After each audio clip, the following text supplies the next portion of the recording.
Hello my imperfect family, कैसे हो आप सब लोग। आई होप कि आप सभी बहुत ही अच्छे होंगे। तो आज की वीडियो में हम लोग बात करने वाले हैं प्रिस्क्रिप्शन के बारे में, जो कि हमारी pharmaceutics B pharmacy first semester का टॉपिक है। और आज की वीडियो बहुत ही ज़्यादा इंपॉर्टेंट भी है, क्योंकि एग्जाम में लगभग हर बार ही ये क्वेश्चन पूछा जाता है। तो आप लोग को ये टॉपिक बहुत ही अच्छे से तैयार करने की ज़रूरत है। तो आप लोग कॉपी और पेन लेके बैठ जाइए और हम लोग अपना आज का लेक्चर स्टार्ट करते हैं। तो बात करें अगर यहाँ पे प्रिस्क्रिप्शन की, तो जब भी हमें कोई बीमारी हो जाती है तो हम लोग जब अपने डॉक्टर के पास विजिट करते हैं तो डॉक्टर हमें दवाइयाँ जिस पर्चे पे लिख के देता है, ठीक है, उसी को यहाँ पे सिंपली हम लोग प्रिस्क्रिप्शन के नाम से जानते हैं। यानी कि जो हमारा दवा का पर्चा होता है वही हमारा प्रिस्क्रिप्शन होता है। तो यहाँ पे बात करें अगर हम लोग प्रिस्क्रिप्शन की डेफिनेशन के बारे में, तो a prescription is a written order from a registered medical practitioner to pharmacist in order to compound and dispense specific medicament for patient। यानी कि जो हमारा प्रिस्क्रिप्शन होता है वो हमारा एक रिटन ऑर्डर होता है, जो कि हमारे रजिस्टर्ड मेडिकल प्रैक्टिशनर के द्वारा फार्मासिस्ट को लिखा जाता है, ताकि हमारे पेशेंट को वो हमारी जो भी दवा का पर्चा है उसमें जो भी दवाएं लिखी हैं वो अच्छे से दे सके। अब यहाँ पे रजिस्टर्ड मेडिकल प्रैक्टिशनर को ही हम लोग डॉक्टर कहते हैं, ठीक है। यहाँ पे बिल्कुल भी कंफ्यूज होने की जरूरत नहीं है। डॉक्टर का कोई ना कोई रजिस्ट्रेशन होता है ना, तो इसीलिए हम लोग उसको रजिस्टर्ड मेडिकल प्रैक्टिशनर कहते हैं, ठीक है। मतलब डॉक्टर यहाँ पे रजिस्टर्ड होना चाहिए, ठीक है। यानी ऐसा नहीं होना चाहिए कि यार कोई भी डॉक्टर है यहाँ पे उसका कोई रजिस्ट्रेशन नहीं है और उसने दवा लिख दी तो उसको अप्रूव नहीं माना जाएगा, ठीक है। तो यहाँ पे बात करें तो प्रिस्क्रिप्शन में हमारी जो दवाएं होती हैं वो जनरली हमारे इंग्लिश लैंग्वेज में लिखी होती हैं, लेकिन कभी कभी डॉक्टर हमारे समय को बचाने के लिए उसमें लैटिन वर्ड्स और एब्रिविएशंस का भी यूज करते हैं। अब लैटिन वर्ड्स और एब्रिविएशंस हमारे कुछ शॉर्ट फॉर्म होते हैं, जैसा कि आप लोग को पता है आजकल शॉर्ट फॉर्म कितना ट्रेंडिंग में चल रहा है। तो यहाँ पे यार मैंने प्रिस्क्रिप्शन की एक रफ इमेज आप लोग को बनाकर दिखाने की कोशिश की है, तो आप लोग भी यार पूरी कोशिश करना कि इसको आप लोग अच्छे से तैयार कर सको, ताकि एग्जाम में जब ये क्वेश्चन है तो आप लोग इस इमेज को जरूर बना के आना, ठीक है। इससे आप लोग का एक बहुत ही अच्छा इंप्रेशन एग्जामिनर पे पड़ेगा। तो अब हम लोग देखते हैं यहाँ पे कि हमारे प्रिस्क्रिप्शन में कौन कौन से पार्ट्स होते हैं। बात करें यहाँ पे अगर हम लोग अपने पार्ट्स ऑफ प्रिस्क्रिप्शन में, तो इसके अंदर हमारे बेसिकली ये कुछ पार्ट्स होते हैं, जिसमें पहला होता है हमारा डेट, दूसरा होता है हमारा name, age, sex and address of the patient, तीसरा होता है हमारा सुपरस्क्रिप्शन, चौथा होता है हमारा इंस्क्रिप्शन, पांचवा होता है हमारा सब्सक्रिप्शन, छठा होता है हमारा सिग्नेचर या फिर ट्रांसक्रिप्शन, और सेवंथ होता है हमारा रिन्यूअल इंस्ट्रक्शन, एंड एट्थ होता है हमारा signature, address and registered number of prescriber. अब आप लोग सोच रहे होंगे यार एक सिंपल से दवा के पर्चे में इतनी सारी चीजें कहाँ होती हैं। तो यहाँ पे जो मेरा दवा का पर्चा था, जो कि मैंने आप लोग को स्टार्टिंग में दिखाया था, तो वहां से हम लोग रेफरेंस लेके हर एक चीज समझते हुए चलेंगे। तो सबसे पहले आते हैं हम लोग अपने डेट पे। तो देखो यार हमारा जो प्रिस्क्रिप्शन होता है उसमें डेट हमारा एक बहुत ही इंपॉर्टेंट पार्ट होता है, क्योंकि ये हमें हेल्प करता है to find out the date of prescribing and date of prescription. यानी कि जो हमारी डेट होती है प्रिस्क्रिप्शन पे, वो हमारे जो फार्मासिस्ट होता है या फिर हमें कोई भी पेशेंट होता है उसको ये बताने में हेल्प करती है कि जो हमारा दवा का पर्चा है वो किस दिन प्रिस्क्राइब किया गया है, यानी किस दिन हमारा डॉक्टर ने उसको लिखा है। बात करें यहाँ पे in case of narcotic and habit forming drug, the date prevents the misuse of drug by the patient. अब देखो क्या होता है कि हमारी जो कुछ कुछ दवाएं होती हैं, ठीक है, वो हमारी नार्कोटिक और हैबिट फॉर्मिंग, यानी कि यहाँ पे कुछ कुछ हमारी नशीली दवाएं होती हैं। तो क्या होता है कि डॉक्टर मतलब बहुत ही रेयर केस में इनको प्रिस्क्राइब कर देते हैं, लेकिन बहुत ही लिमिटेड यूज के लिए। तो यार ऐसा नहीं होना चाहिए कि जो हमारा पेशेंट है वो हमारे प्रिस्क्रिप्शन को बार बार दिखा के वो दवा ले रहा है, क्योंकि वो दवा हमारी बहुत ही लिमिटेड टाइम यूज के लिए हमारा डॉक्टर प्रिस्क्राइब करता है। तो अगर प्रिस्क्रिप्शन पे हमारी डेट पड़ी होगी तो जो हमारा फार्मासिस्ट है उसको आइडिया लग जाएगा कि ये प्रिस्क्रिप्शन बहुत ही पुराना है और अब इसका एक्सपायरी हो चुका है और ये दवाएं हमारे पेशेंट को नहीं देनी है। नेक्स्ट पार्ट पे बढ़ते हैं, जो कि होता है हमारा name, age, sex and address of the patient. अब देखो ये हमारा क्या होता है कि इसमें जो हमारा नेम एंड एड्रेस है वो हमारे पेशेंट की आइडेंटिफिकेशन में हेल्प करता है कि हमारा पेशेंट कौन है, कहाँ का है। और यहाँ पे बात करें अगर हम लोग एज और सेक्स की, ठीक है, तो ये हमारा जो डोज होता है, ठीक है, उसको डिसाइड करने में बहुत ही ज़्यादा हेल्पफुल होता है। यानी कि देखो क्या होता है कि जैसे एक जो छोटा बच्चा है, ठीक है, तो उसके लिए जो हमारी दवा की डोज है, और एक जो हमारा नॉर्मल टीनेजर है उसके लिए तो चलो नॉर्मल डोज होती है, लेकिन यहीं पे बात करें अगर हमारे ओल्ड एज पेशेंट है तो उनके लिए भी अलग डोज होती है। तो इन सबको डिफ्रेंशिएट करने के लिए हमारा एज का फैक्टर बहुत ही ज़्यादा हेल्पफुल होता है। और बात करें अगर यहाँ पे जेंडर की, तो देखो यार फीमेल्स और मेल्स के लिए भी हमारी डोज कुछ कुछ दवाओं के लिए अलग अलग डिसाइड होती है। तो ये हमारी इन सारी चीज़ों में हेल्प करता है। अब हम लोग देखते हैं अपने प्रिस्क्रिप्शन के नेक्स्ट पार्ट को, जो कि है हमारा सुपरस्क्रिप्शन।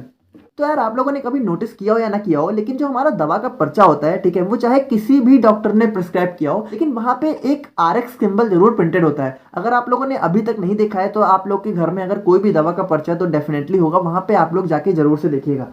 तो ये हमारा RX सिंबल आखिर होता क्या है? तो देखो ये हमारा एक लैटिन मतलब सिंबल होता है, जिसका मतलब होता है यू टेक, ठीक है। तो यार यहाँ पे माना जाता है कि जो हमारा ये सिंबल है, ठीक है, ये हमारे जुपिटर एक ग्रीक गॉड ऑफ हीलिंग थे, उनसे ओरिजिनेट किया गया है, ठीक है। और it is used to pray to God for quick recovery of the patient.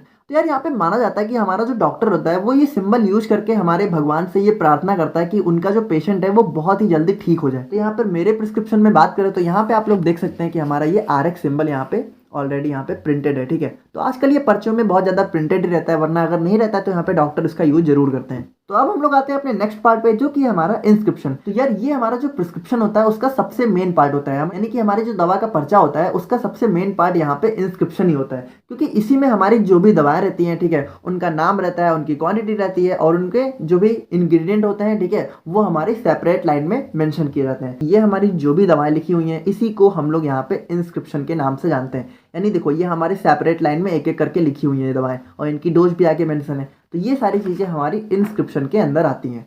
अब हम लोग बढ़ते हैं अपने नेक्स्ट पार्ट पे, जो कि हमारा सब्सक्रिप्शन। अब इसके अंदर क्या होता है कि हमारा जो प्रिस्क्राइबर यानी हमारा जो डॉक्टर होता है वो हमारा फार्मासिस्ट को एक डायरेक्शन देता है regarding to dosage form and number of dosage to be dispensed. यानी कि इसमें हमारा डॉक्टर हमारे फार्मासिस्ट को ये बताता है कि जो हमारी दवा है उसकी कितनी डोज देनी है और उसकी कौन सी डोजेज फॉर्म देनी है, यानी दवा हमारी टैबलेट में देनी है कि सिरप में देनी है। तो यहाँ पे आप लोग देख सकते हो कि हमारा जो प्रिस्क्रिप्शन है मेरा, वहाँ पे जो है यहाँ पे आप लोग देख सकते हो कि यहाँ पे मेंशन किया गया है, ठीक है। और डोजेज भी यहाँ पे आप लोग देख सकते हो कि यहाँ पे 00 का मतलब होता है कि 2 बार, ठीक है, दिन में 2 टाइम लेनी है। 000 का मतलब होता है कि दिन में 3 टाइम लेनी है। तो ये सारी चीज़ें आई होप कि आप लोग थोड़ा बहुत तो आइडिया होगा। तो अब हम लोग देखते हैं यहाँ पे अपने नेक्स्ट पार्ट को, जो कि है हमारा सिग्नेचर। अब इसमें क्या होता है कि हमारा जो डॉक्टर होता है वो हमारा जो पेशेंट होता है उसको यहाँ पे कुछ इन्फॉर्मेशन देता है। अब यहाँ पे देखो बिल्कुल भी कंफ्यूज नहीं होना है, ठीक है। जो हम लोगों ने पहले देखा था सब्सक्रिप्शन, उसमें हमारा जो डॉक्टर होता है वो हमारे फार्मासिस्ट यानी कि मेडिकल शॉप पे जो बंदा रहता है उसको इन्फॉर्मेशन देता है, और हमारे सिग्नेचर वाले पार्ट में जो डॉक्टर हमारा होता है वो हमारे पेशेंट यानी कि मान लीजिए अगर हम लोग पेशेंट है तो वो हमें कुछ एडवाइस देता है, ठीक है, या फिर हमारे लिए कुछ इन्फॉर्मेशन होती है। ये हमारी इन्फॉर्मेशन क्वांटिटी या अमाउंट के रिलेटेड हो सकती है, या फिर हमारी फ्रीक्वेंसी या टाइमिंग ऑफ एडमिनिस्ट्रेशन के रिलेटेड। अब देखो यहाँ पे एडमिनिस्ट्रेशन जो आपका वर्ड है इसको बहुत ही अच्छे से समझ लो, क्योंकि ये आप लोग को फार्मेसी में बहुत ही बार बार देखने को मिलेगा। तो एडमिनिस्ट्रेशन का मतलब होता है किसी भी चीज को लेना, यानी कि मान लीजिए अगर हम लोग अपनी दवा को खा रहे हैं तो उसको बोला जाता है एडमिनिस्ट्रेशन ऑफ मेडिसिन, ठीक है। तो यहाँ पे एडमिनिस्ट्रेशन आप लोग को क्लियर हो गया होगा। और यहाँ पे तीसरी जो इन्फॉर्मेशन हो सकती है वो हो सकती है कि हमारे special instruction such as dilution. अब देखो क्या होता है कि हमारी कुछ कुछ दवा बहुत ही ज़्यादा कंसेंट्रेटेड फॉर्म में रहती हैं, तो यहाँ पे ये इन्फॉर्मेशन हो सकती है कि इस दवा को आप लोग डाइल्यूट करके लीजिए। तो ये सारी कुछ इन्फॉर्मेशन हमारी डॉक्टर हमें पेशेंट को देता है इस वाले पार्ट में। अब यहाँ पे अगर आप लोग को अपने पर्चे में दिखाऊं मैं, तो यहाँ पे आप लोग देख सकते हैं कि डॉक्टर ने यहाँ पे मेरे लिए स्पेशली कुछ इन्फॉर्मेशन दी हुई है, जैसे कि इसको 5 से 7 बार लेना है, ठीक है। और यहाँ पे ये सारी कुछ इन्फॉर्मेशन है जो कि हमारे पेशेंट के रिलेटेड डॉक्टर देता है। तो अब हम लोग बढ़ते हैं अपने नेक्स्ट पार्ट की तरफ, जो कि हमारे रिन्यूअल इंस्ट्रक्शन। अब देखो यहाँ पे क्या होता है कि हमारे जो कुछ प्रिस्क्रिप्शन होते हैं वो 1 से ज़्यादा बार भी यूज किए जा सकते हैं। आप लोगों ने भी देखा होगा कि कुछ कुछ दवा के पर्चे हमारे 2-3 बार चल जाते हैं, तो यहाँ पे ये रिन्यूअल इंस्ट्रक्शन यहाँ पे दिए रहते हैं। इन दिस पार्ट जो हमारा डॉक्टर होता है वो हमारे प्रिस्क्रिप्शन को अगर वो रिन्यू हो सकता है, देखो सारे प्रिस्क्रिप्शन यहाँ पे रिन्यू नहीं होते हैं, कुछ ही हो सकते हैं, ठीक है। तो अगर होता है तो उसमें ये मेंशन करना पड़ता है कि कितनी बार इसको आप रिन्यू कर सकते हैं। अब देखो ये हमारा जो narcotic and habit forming drug होता है, ठीक है। अगर मान लीजिए किसी पर्चे में हमारी जो है कुछ नशीली दवाएं किसी डॉक्टर ने लिखी हो, तो यहाँ पे ये हमारा रिन्यूअल इंस्ट्रक्शन जो है बहुत ही ज़्यादा इंपॉर्टेंट हो जाता है, ताकि जो हमारा पेशेंट है उसको बार बार दिखा के ले ना सके, ठीक है। अगर वहाँ पे रिन्यूअल नहीं होगा इसका मतलब हमारा जो फार्मासिस्ट होगा उसको पता चल जाएगा कि इसको जो है एक बार से ज़्यादा नहीं देनी है। मान लो अगर वो पेशेंट दोबारा जो है फार्मासिस्ट के पास जाता है, ठीक है, और उस दवा की डिमांड करता है उस पर्चे से, तो जहाँ पे फार्मासिस्ट समझ जाएगा कि अब इस दवा को नहीं देना है। तो यहाँ पे अगर बात करें तो रिन्यूअल इंस्ट्रक्शन की बात करें तो आप लोग देख सकते हैं कि यहाँ पे जो मेरा पर्चा है उसमें यहाँ पे क्लियरली मेंशन है कि ये पर्चा केवल 10 दिनों के लिए मान्य होगा, यानी कि 10 दिनों तक मैं इस पर्चे को रिन्यू कर सकता हूँ। तो अब हम लोग देखते हैं अपना last and the most important part, जो कि है हमारा signature, address and registration number of prescriber. अब देखो इसमें क्या होता है कि हमारा जो डॉक्टर होता है जिसने हमारी दवा को प्रिस्क्राइब किया होता है, ठीक है, तो उसके यहाँ पे सिग्नेचर होते हैं, उसका एड्रेस होता है और उसका यहाँ पे रजिस्ट्रेशन नंबर भी मेंशन किया जाता है। क्योंकि ये देखो क्या होता है कि ये हमारा बहुत ही ज़्यादा इंपॉर्टेंट पार्ट हो जाता है, ताकि इससे ये पता चल जाता है कि हमारा जो प्रिस्क्रिप्शन है यानी हमारा जो भी दवा का पर्चा है वो ऑफिशियल है और जो है किसी मतलब रजिस्टर्ड डॉक्टर के द्वारा प्रिस्क्राइब किया गया है, ठीक है।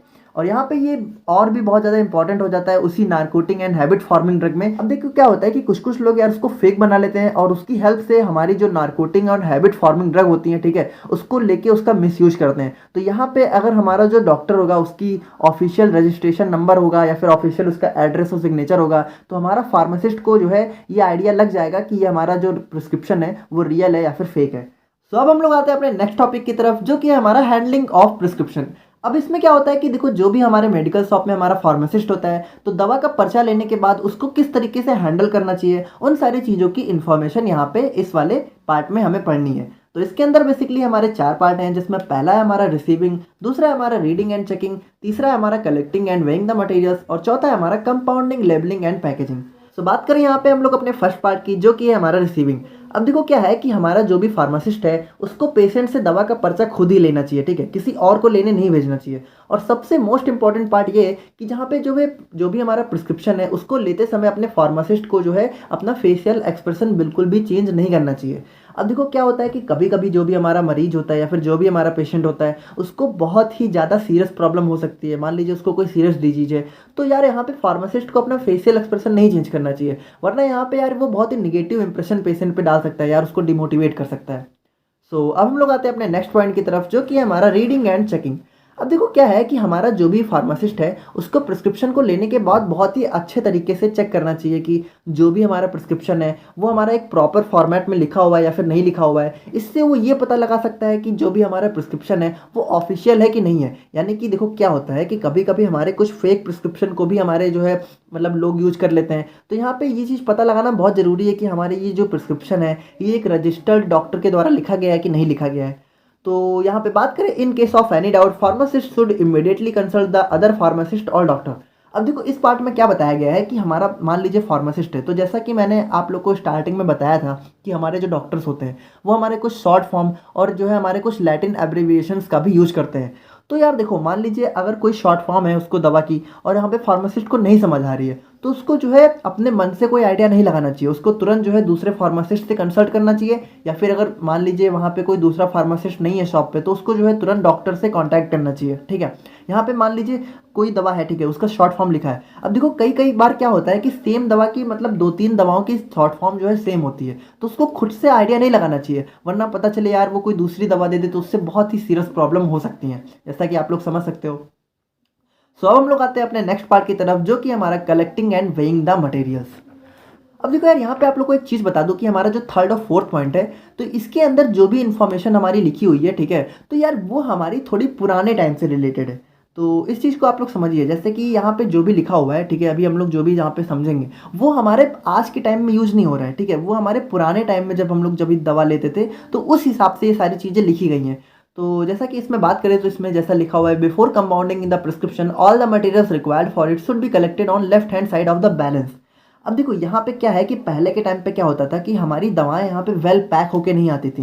यानी आज के टाइम पे तो आप लोग को पता है कि दवाएं हमारी जैसे टैबलेट है तो वो भी हमारी जो है पैक होके आ रही है, और सिरप है हमारी तो वो भी हमारी ऑलरेडी पैक रहती है, लेबल्ड रहती है। लेकिन पहले के ज़माने में क्या होता था कि हमारी दवाएं हम लोग खुद से प्रिपेयर, मतलब हम लोग नहीं, जो भी हमारे फार्मासिस्ट होते थे वो खुद से प्रिपेयर करते थे, ठीक है। यानी उनके पास इंग्रेडिएंट होते थे और उन इंग्रेडिएंट को मिला के वो दवा प्रिपेयर करते थे, और उनके पास कुछ बैलेंस यानी कुछ वेट बैलेंस करने के लिए भी होता था। बैलेंस क्या होता है, हमारा जो भी वेटिंग मशीन होती है। तो यहाँ पे क्या बताया गया है कि जो भी इंग्रेडिएंट रिक्वायर्ड है, ठीक है, दवा बनाने के लिए, उसको हमारा जो भी बैलेंस है उसके लेफ्ट हैंड साइड पे रख देना चाहिए सबसे पहले, ठीक है। और उसके बाद यहाँ पे सेकंड पॉइंट में बताया गया है कि after weighing all the materials it should be shifted on right hand side of the balance.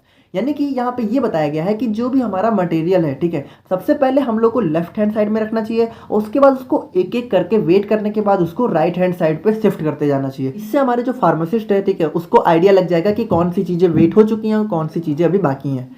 अच्छा, यहाँ पे और तीसरे पॉइंट में बताया गया है कि while compounding label of every stock bottle it should be read at least 3 times to avoid any mistake. अब देखो क्या है कि आज के दिन में तो यार लेबल हमारी जो है जो भी हमारे पैकेजिंग होती है उस पर यहाँ पे लिख के आती है, लेकिन पहले के टाइम पे जैसा कि मैंने आपको बताया कि सारे इंग्रेडिएंट को मिला के हमारी दवा बनाई जाती थी, तो वहाँ पे उसको फिल भी खुद ही किया जाता था, ठीक है, कंटेनर्स में। तो उन कंटेनर्स पे जो है उस दवा की स्पेशल लेबलिंग भी की जाती थी कि यानी कौन सी चीज़ की दवा है।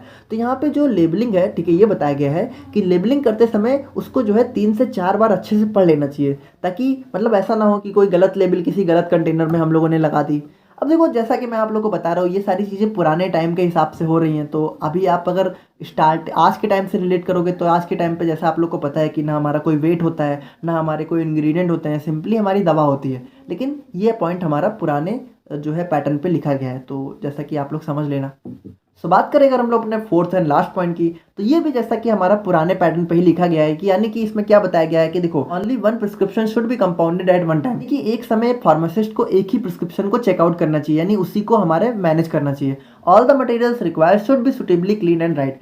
तो जैसे कि मैंने आप लोगों को बताया कि आज के दिन में तो देखो दवाएं हमारी पैक होके आती हैं, लेकिन पहले के टाइम पे हमारे इंग्रेडिएंट होते थे, तो यानी कि उनको दवा बनाने से पहले, उनको मिक्स करने से पहले हमारा सुटेबली यानी क्लीन उनको जो है अच्छे से साफ़ कर लेना चाहिए। उसके बाद अगर मान लीजिए आप लोगों ने साफ़ करते समय किसी पानी वगैरह का यूज किया तो उनको अच्छे से ड्राई कर लेना चाहिए, ठीक है।